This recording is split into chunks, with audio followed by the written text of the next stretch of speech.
E hoje no nosso quadro Dicas de Jardinagem vamos continuar a falar sobre as samambaias. Hoje nós vamos tratar um pouco de quais cuidados nós devemos ter com elas. E quem vai explicar tudo pra gente é a Nô Figueiredo, paisagista. Tudo bem, Nô? Tudo bom. Obrigado por você ter vindo aqui. No quadro anterior, nós falamos e explicamos sobre cada espécie, né? Então são diversas espécies, como a paulistinha, que é a mais conhecida, que está aqui na frente. Tem a amazônica, a xaxim, a asplênio, holandesa, tem a renda portuguesa também. E para encerrar, que a gente falou, chifre de veado, certo? Para você de casa que não acompanhou, pode acessar o nosso site e rever essa matéria. Hoje, então, a gente vai falar quais cuidados básicos nós devemos ter, porque indiferente da espécie, os cuidados são os mesmos. É isso mesmo. As samambaias, elas gostam, vamos só relembrar, né? Elas não gostam de sol direto, elas gostam de essa situação de meia sombra, então elas ficam muito bem dentro de casa, desde que perto de uma janela, ou então num terraço que não vente muito, debaixo de uma treliça, um pergolado. É uma situação que elas gostam bastante. Vamos imaginar sempre qual é a situação que elas estão na natureza. Então a samambaia é uma planta tropical que normalmente ela está na floresta. Então ela fica embaixo das árvores, então ela tem aquela luz filtrada pelas folhas das árvores, né? Então, imaginando também esse ambiente, ela gosta de um pouco de umidade. Então, para a gente dar uma amenizada, dar uma refrescada para ela, elas gostam muito de receber água com um borrifador. Então é até gostoso, né? A gente brincar, a gente vai assim, borrifando. Diretamente nas plantas. Exatamente. Nunca fazer isso com um esguicho, com uma mangueira, porque aí vai com muita força. Aí você pode acabar machucando, né, as folhas.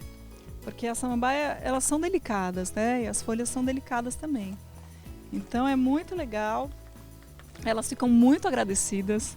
Elas adoram receber essa aguinha. É muito gostoso. Aí depois para você... Então isso você pode fazer todo dia, tá? Todo dia então? Todo dia. Borrifar a água. Você pode borrifar a água. Elas adoram, porque elas realmente gostam desse ambiente mais úmido.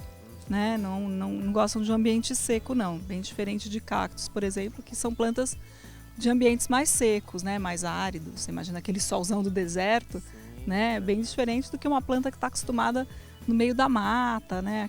A mata é sempre mais fresquinha, né? Vamos regar ela também? Vamos. Então, a gente faz borrifar a água, então, todo dia. E aí a rega... A rega você pode regar no verão umas 3 vezes por semana, no inverno umas 2. Não deixar ela ficar muito seco, o substrato dela, porque ela não gosta de que fique seco, né? Também não pode encharcar, que também, né, nenhuma planta, acho que só as plantas aquáticas mesmo é que gostam de água total, né? Essas plantas... É tudo um equilíbrio, né, Nô? Exatamente, exatamente. Aí você vai falar, como é que eu vou saber?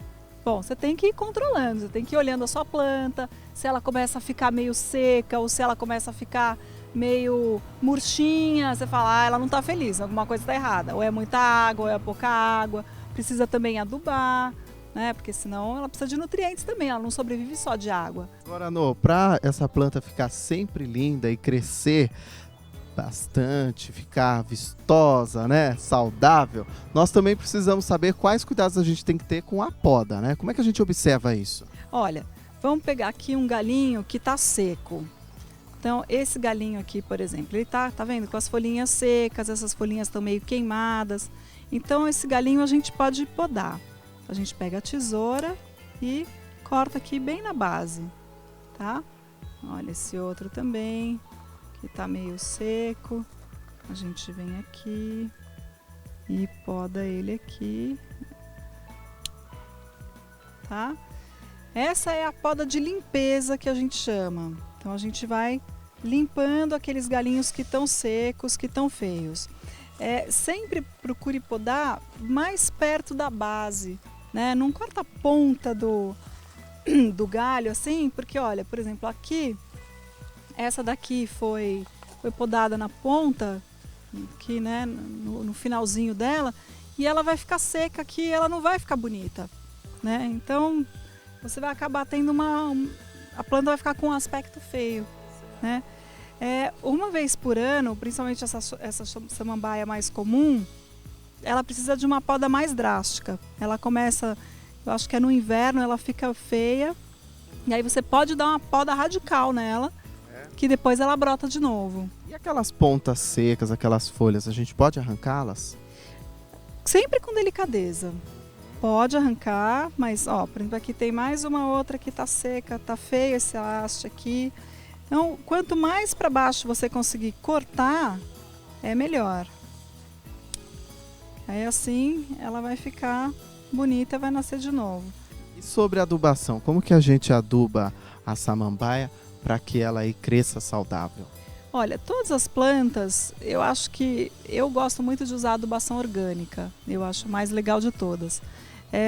Principalmente humus de minhoca. Se você puder em casa ter uma composteira ou fazer o seu próprio composto orgânico, é o mais legal. Primeiro porque vai gerar menos lixo, né? Você vai estar dando um destino mais nobre para o seu lixo orgânico, né? Restos de frutas, de verduras, né? Quando você está descascando a cenoura, aquela coisa que você tira, as alfaces que não estão bonitas, casca de ovo, você pode misturar isso tudo e você tem um adubo muito bom, muito rico. E tem sempre os adubos prontos de samambaia que você pode colocar. Nunca coloque demais. Eu uso sempre menos do que o fabricante indica, né? Porque eu acho que eles acabam exagerando, é que nem a pasta de dente, né? O dentista fala, põe só um pouquinho, aí você aperta, sai aquele, que é um buraco enorme, sai aquele monte de pasta. A gente não precisa de tudo isso, né? Então a planta também, se você colocar muito adubo, você pode acabar matando ela de excesso de adubo. Então, sempre com moderação. Nô, para a gente encerrar, por mais que a gente tenha todos esses cuidados com a samambaia, é inevitável ocorrer pragas e doenças. Quais são as mais comuns no caso da samambaia? No caso das samambaias, pulgões e cochonilhas, e sempre é aquela coisa que eu estava falando no começo, né? Sempre observa a sua planta.